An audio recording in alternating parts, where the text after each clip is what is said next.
ಅಂತರ್ಮನದಲ್ಲಿ ವಿಶೇಷವಾಗಿ ಹೋಳಿ ಹುಣ್ಣಿಮೆ ದಿನ ಧ್ಯಾನವನ್ನ ಮಾಡ್ತಕ್ಕಂಥದ್ದು. ಈ ಸಲ ಗ್ರಹಣ ಬಂದಿರೋದ್ರಿಂದ 3ನೇ ತಾರೀಕಲ್ಲ 2ನೇ ತಾರೀಕೆ ಸಂಜೆನೆ ಹೋಳಿ ಹುಣ್ಣಿಮೆ ಧ್ಯಾನವನ್ನ ಮಾಡ್ತಕ್ಕಂಥದ್ದು. ಯಾರಿಗೆಲ್ಲ ತೊಂದರೆ ಇದೆಯೋ, ಹಣಕಾಸಿನ ತೊಂದರೆ ಇದೆ, ಶತ್ರುತ್ವದ ಬಾಧೆ ಇದೆ, ಅಥವಾ ಯಾವುದೋ ಒಂದು ನೆಗೆಟಿವ್ ಎನರ್ಜಿಗಳಿರ್ಬಹುದು, ಅಥವಾ ಜನ್ಮ ಜನ್ಮದ ಕರ್ಮಗಳಿರ್ಬೋದು, ಸಂಚಿತ ಪ್ರಾರಬ್ಧ, ಅಥವಾ ಏನೋ ತೊಂದರೆಗಳು ವಂಶ ಪಾರಂಪರ್ಯವಾಗಿ ಬಂದಿರ್ತಕ್ಕಂಥದ್ದು, ದೋಷ ಶಾಪಗಳು ಅಥವಾ ಸ್ವಯಂಕೃತ ಅಪರಾಧಗಳು, ಅನಾರೋಗ್ಯಗಳು ಅಥವಾ ನಕಾರಾತ್ಮಕವಾದ ಶಕ್ತಿಗಳ ಒಂದು ತೊಂದರೆಗಳು, ಇದೆಲ್ಲವನ್ನು ಸಹ ಸುಟ್ಟು ಭಸ್ಮ ಮಾಡ್ತಕ್ಕಂತಹ ಒಂದು ಧ್ಯಾನವನ್ನ ಮಾಡಿಸ್ತಾ ಇರ್ತಕ್ಕಂಥದ್ದು. ಗ್ರಹಣ ಇರೋದ್ರಿಂದ ಇಂದಿನ ದಿನವೇ ಈ ಒಂದು ಧ್ಯಾನವನ್ನ ಮಾಡ್ತಕ್ಕಂಥದ್ದು ಅದ್ಭುತವಾದ ಒಂದು ಶಕ್ತಿ ನಿಮ್ಮಲ್ಲಿ ಒಂದು ಬಂದು ಆ ತೊಂದರೆಗಳೆಲ್ಲವೂ ಸಹ ನಿವಾರಣೆ ಆಗ್ತಕ್ಕಂಥದ್ದು. ಮಾಹಿತಿ ಇರುತ್ತೆ, ಮುದ್ರಾ ಇರುತ್ತೆ, ಮಂತ್ರ ಇರುತ್ತೆ, ಧ್ಯಾನ ಇರುತ್ತೆ.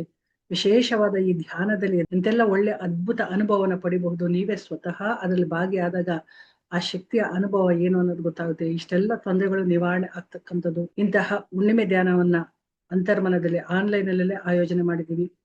ಯಾರಿಗೆಲ್ಲ ಈ ಸಮಸ್ಯೆಗಳಿಂದ ಮುಕ್ತಿ ಪಡ್ಕೊಳ್ಬೇಕು ಅಥವಾ ಈ ಒಂದು ಧ್ಯಾನದಲ್ಲಿ ಭಾಗವಹಿಸಿ ಅದರ ಅನುಭವನ ಪಡ್ಕೊಳ್ಬೇಕು ಅಂತೆಲ್ಲ ಯೋಚಿಸ್ತಿರೋ, ಖಂಡಿತ ಇಲ್ಲಿ ಬರ್ತಕ್ಕಂತಹ ಒಂದು ನಂಬರ್ಗೆ ವಾಟ್ಸಪ್ ಮಾಡಿ ಕಾಂಟ್ಯಾಕ್ಟ್ ಮಾಡಿ ವಿಚಾರಗಳನ್ನ ತಿಳ್ಕೊಂಡು ಅದರಲ್ಲಿ ಭಾಗವಹಿಸಿ ಅದರ ಅನುಭವನ ಪಡಿರಿ.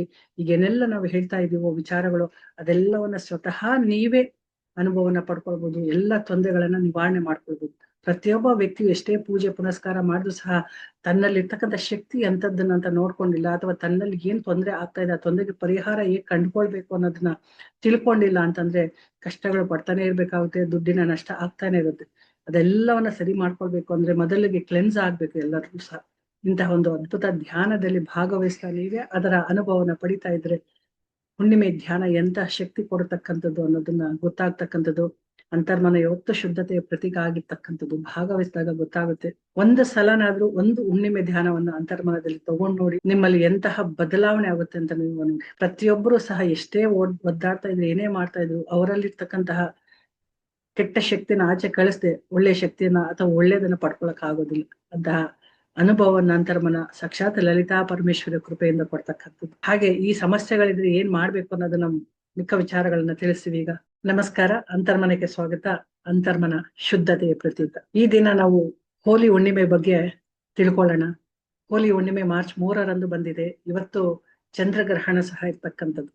ಮಧ್ಯಾಹ್ನ 2:30ರಿಂದ ಸಂಜೆ 7 ಗಂಟೆವರೆಗೂ ಗ್ರಹಣದ ಪ್ರಭಾವ ಇರುತ್ತೆ.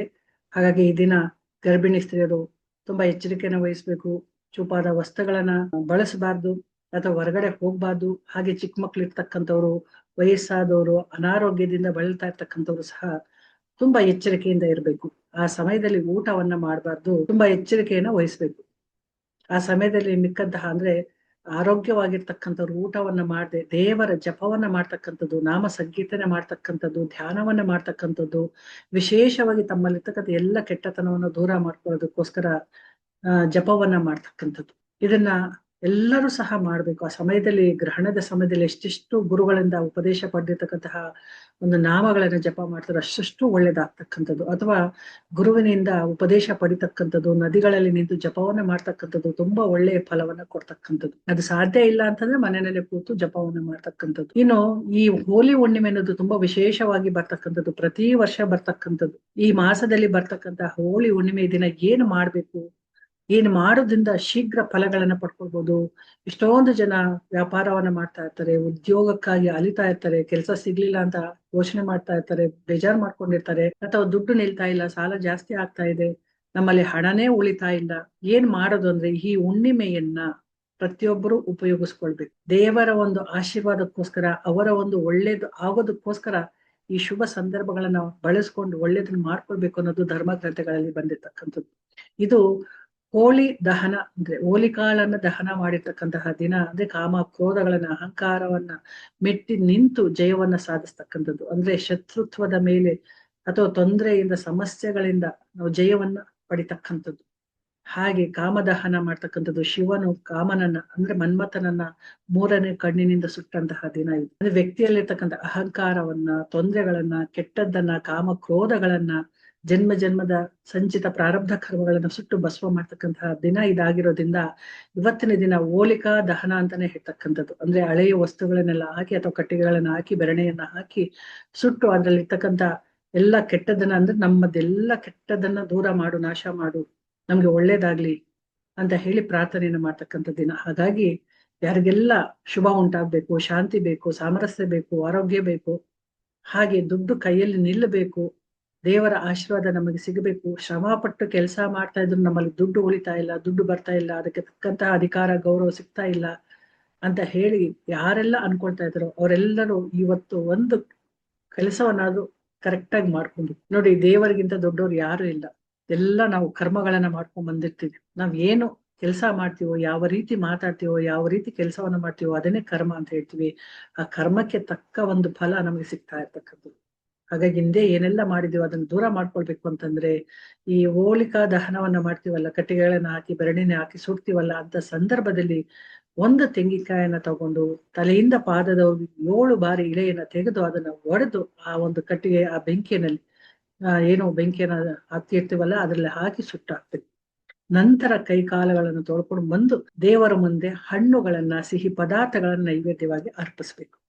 ಈ ರೀತಿ ಯಾರೆಲ್ಲ ಮಾಡ್ತಾರೋ ಅಂದ್ರೆ ಜಪವನ್ನ ಮಾಡ್ಬೇಕು. ಶಿವನಾಮ ಜಪವನ್ನ ಇರ್ಬೋದು, ವಿಷ್ಣುನಾಮ ಜಪವನ್ನ ಇರ್ಬೋದು, ಮನೆ ದೇವರ ಜಪವನ್ನ ಮಾಡಿ ಈ ಒಂದು ಸಿಹಿ ಪದಾರ್ಥಗಳನ್ನ ಅರ್ಪಣೆ ಮಾಡಿದ್ದೆ ಆದ್ರೆ ಅವರ ಜೀವನದಲ್ಲಿ ಇರ್ತಕ್ಕಂಥ ಎಲ್ಲ ಕಷ್ಟಗಳು ದೂರ ಆಗ್ತಕ್ಕಂಥದ್ದು. ಇನ್ನು ಶ್ರಮ ಪಟ್ಟು ಕೆಲಸ ಮಾಡ್ತಾ ಇದ್ರು ನಮ್ಮ ಜೀವನದಲ್ಲಿ ಏಳಿಗೆ ಆಗ್ತಾ ಇಲ್ಲ, ಅನ್ಕೊಂಡಿದ್ದ ಮಟ್ಟಕ್ಕೆ ನಾವು ಬೆಳಿತಾ ಇಲ್ಲ ಅನ್ನೋರೆಲ್ಲರೂ ಸಹ ತೆಂಗಿನಕಾಯಿಯ ಜೊತೆ ವೀಳ್ಯದೆಲೆಯನ್ನ ಇಟ್ಟು ಅಥವಾ ವೀಳ್ಯದೆಲೆ ಮೇಲೆ ತೆಂಗಿನಕಾಯಿಯನ್ನ ಇಟ್ಟು ಶಿವನ ಪಾದಗಳಿಗೆ ಅರ್ಪಣೆ ಮಾಡಿ ಪ್ರಾರ್ಥನೆಯನ್ನ ಮಾಡ್ಬೇಕು. ಶಿವ ದಾರಿದ್ರ್ಯ ದಹನ ಸ್ತೋತ್ರವನ್ನ ಇವತ್ತಿನ ದಿನ ಹೇಳ್ಕೊಳ್ಬೇಕಾಗುತ್ತೆ. ಈ ದಾರಿದ್ರ್ಯ ದಹನ ಸ್ತೋತ್ರವನ್ನ ಹೇಳೋದು ಎಷ್ಟು ಮುಖ್ಯ ಅಂದ್ರೆ ಇವತ್ತಿನ ದಿನ ಅದ್ಭುತವಾದ ಫಲವನ್ನು ಕೊಡ್ತಕ್ಕಂಥದ್ದು. ಎಲ್ಲ ದಾರಿದ್ರ್ಯವನ್ನ ದಹನ ಮಾಡ್ತಕ್ಕಂಥದ್ದು, ತಾಪತ್ರೆಗಳನ್ನ ದೂರ ಮಾಡ್ತಕ್ಕಂಥದ್ದು, ಹಾಗೆ ಶತ್ರುಗಳ ಮೇಲೆ ಜಯವನ್ನ ಸಾಧಿಸಬಹುದು. ಇನ್ನು ದೇವರ ಮುಂದೆ ದೀಪ ಹಚ್ಚುವಾಗ ದೀಪದಲ್ಲಿ ಜಾಜಿಕಾಯಿ ಪುಡಿಯನ್ನ ಹಾಕೋದು ಅಥವಾ ಏಲಕ್ಕಿಯನ್ನ ಹಾಕೋದು, ಲವಂಗವನ್ನ ಹಾಕಿ ದೀಪವನ್ನ ಹಚ್ಚಿದ್ದೆ ಆದ್ರೆ ಮಹಾಲಕ್ಷ್ಮಿಯ ಕೃಪೆ ಸಿಗ್ತಕ್ಕಂಥದ್ದು, ಅಷ್ಟೈಶ್ವರ್ಯ ಬರ್ತಕ್ಕಂಥದ್ದು. ಏನೇ ಕೋರಿಕೆಗಳಿದ್ರು ಸಹ ಇವತ್ತಿನ ದಿನ 5 ದೀಪಗಳನ್ನ ಹಚ್ಚಿ 5 ದೀಪದಲ್ಲೂ ಸಹ ಒಂದರಲ್ಲಿ ಲವಂಗ, ಒಂದರಲ್ಲಿ ಏಲಕ್ಕಿ, ಒಂದರಲ್ಲಿ ಜಾಜಿಕಾಯಿ ಪುಡಿ, ಒಂದರಲ್ಲಿ ಪಚ್ಚ ಕರ್ಪೂರ, ಇನ್ನೊಂದರಲ್ಲಿ ಕೆಂಪು ಕುಂಕುಮನ ಹಾಕಿ ಈ ರೀತಿ 5 ದೀಪಗಳಲ್ಲಿ 5 ವಸ್ತುಗಳನ್ನ ಹಾಕಿ ದೀಪವನ್ನ ಹಚ್ಚಿ ಮಹಾಲಕ್ಷ್ಮಿಯ ಕೃಪೆ ಎಲ್ಲರಿಗೂ ಸಿಗ್ತಕ್ಕಂಥದ್ದು. ಆದ್ರೆ ಅಷ್ಟೇ ಶ್ರದ್ಧಾ ಭಕ್ತಿಯಿಂದ ನಂಬಿ ಇದನ್ನ ಮಾಡ್ಕೊಳ್ಳಿ. ಇವತ್ತು ಇರ್ತಕ್ಕಂಥ ಎಲ್ಲ ತೊಂದರೆಗಳಿಗೆ ಮುಕ್ತಿ ಸಿಗ್ಲಿ, ನಮ್ಮಲ್ಲಿ ಅಭಿವೃದ್ಧಿ ಆಗ್ಲಿ, ಎಲ್ಲ ದಾರಿದ್ರ್ಯ ದಹನ ಆಗ್ಲಿ ಅಂತ ಹೇಳಿ ಪ್ರಾರ್ಥನೆಯನ್ನು ಮಾಡ್ಕೊಳ್ಳಿ. ಹಾಗೆ ಲಲಿತಾ ಸಹಸ್ರನಾಮ ಹೇಳ್ತಕ್ಕಂಥವ್ರು ಬಿಲ್ವ ಪತ್ರೆಯಿಂದ ಅರ್ಚನೆಯನ್ನ ಮಾಡಿ ಅಷ್ಟೋತ್ರವನ್ನ ಹೇಳ್ಕೊಳ್ಳಿ, ಕುಂಕುಮಾರ್ಚನೆಯನ್ನ ಮಾಡಿ ಆ ಪರಮೇಶ್ವರ ಕೃಪೆಗೆ ಒಳಗಾಗಬಹುದು.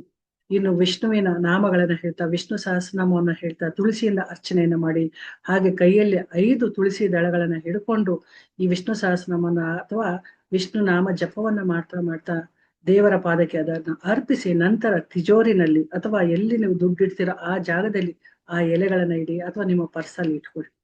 ಇದರಿಂದ ಅನಗತ್ಯವಾಗಿ ಆಗ್ತಕ್ಕಂತಹ ದುಡ್ಡಿನ ಖರ್ಚು ಏನಾಗ್ತಾ ಇರುತ್ತೆ, ಅನಗತ್ಯವಾಗಿ ವಿಪರೀತ ಪೋಲಾಗ್ತಾ ಇರುತ್ತೆ, ಯಾವ್ದಾವ್ದಕ್ಕೋ ಖರ್ಚು ಮಾಡ್ತಾ ಇರ್ತಾರೆ. ಅಂತದೆಲ್ಲ ಖರ್ಚುಗಳು ನಿಂತು ದುಡ್ಡು ಅನ್ನೋದು ಅವ್ರ ಹತ್ರ ತುಂಬಾ ಚೆನ್ನಾಗಿ ಓಡಾಡ್ತಾ ಇರುತ್ತೆ.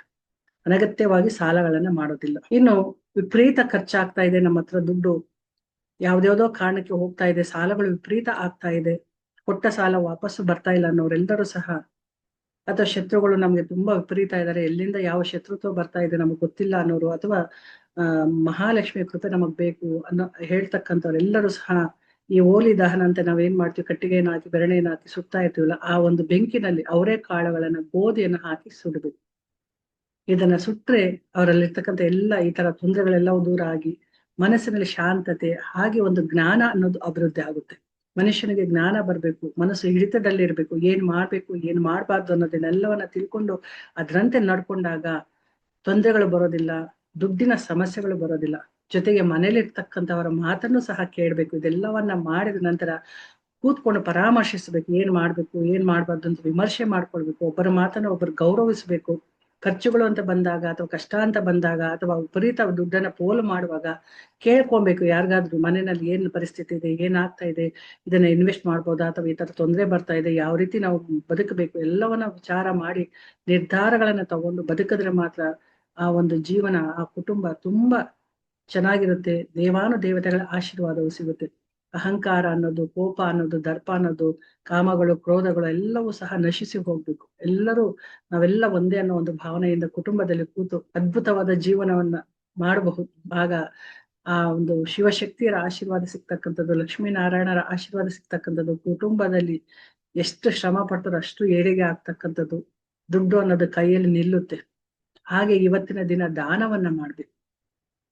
ಅಥವಾ ಯಾರಿಗೆ ಅಗತ್ಯ ಇರುತ್ತೋ ಅವ್ರಿಗೆ ಎಂತಹ ವಸ್ತುಗಳು ನಿಮ್ ಕೈಯಲ್ಲಿ ಕೊಡೋಕೆ ಸಾಧ್ಯವಾಗುತ್ತೋ ಅಂತಹ ವಸ್ತುಗಳನ್ನ ಕೊಡಬೇಕು. ಈ ದಾನ ಎಲ್ಲವನ್ನು ಸಹ ಗ್ರಹಣದ ಮುಂಚೆ ಮಾಡಿ ಅಥವಾ ಗ್ರಹಣ ಆದ್ಮೇಲೆ ಮಾಡಿ. ಆದ್ರೆ ಈ ದಹನ ಅನ್ನೋದು ಅಂದ್ರೆ ಕಟ್ಟಿಗೆ ಮತ್ತು ಬೆರಳಿಗೆಗಳನ್ನ ಹಾಕಿ ಅಥವಾ ಹಳೆ ವಸ್ತುಗಳನ್ನ ಹಾಕಿ ಸುಟ್ಟಾಕ್ತಿವಲ್ಲ, ಅಂತ ಸಂದರ್ಭದಲ್ಲಿ ತೆಂಗಿನಕಾಯಿಯನ್ನ ನಿವಾಳಿಸಿ ಹಾಕೋದು ಅಥವಾ ಕಾಳುಗಳನ್ನ ಹಾಕಿ ಸುತ್ತಕ್ಕಂಥದ್ದು ಕೆಟ್ಟದ್ರ ಮೇಲೆ ವಿಜಯವನ್ನ ಸಾಧಿಸ್ತಕ್ಕಂಥದ್ದು. ಇಷ್ಟು ವರ್ಷ ಏನೆಲ್ಲ ಪಾಪ ಕರ್ಮಗಳಿತ್ತು, ದೋಷಗಳಿತ್ತು, ಅದೆಲ್ಲವನ್ನ ಸುಟ್ಟು ಭಸ್ಮ ಮಾಡ್ತಕ್ಕಂಥದ್ದು. ಹಾಗೆ ಇವತ್ತಿನ ದಿನ ಇಷ್ಟಾರ್ಥ ಸಿದ್ಧಿಗಾಗಿ ಸಹ ದೇವರಲ್ಲಿ ಪ್ರಾರ್ಥನೆಯನ್ನು ಮಾಡ್ಕೊಳ್ಳಿ. ಇದರಿಂದ ಮನೆಯಲ್ಲಿ ಶಾಂತಿ, ನೆಮ್ಮದಿ, ಉದ್ಯೋಗ, ವ್ಯಾಪಾರದಲ್ಲಿ ಅಭಿವೃದ್ಧಿ ಆಗ್ತಕ್ಕಂಥದ್ದು. ಸದಾ ನಗ್ತಾ ನಗ್ತಾ ಇರಿ, ಒಳ್ಳೇದನ್ನೇ ಮಾಡ್ತಾ ಇರಿ, ಒಳ್ಳೇದನ್ನ ಕೇಳ್ತಾ ಇರಿ, ಒಳ್ಳೇದನ್ನ ಮಾಡೋದನ್ನ ನಿಲ್ಲಿಸ್ಬಿಡಿ.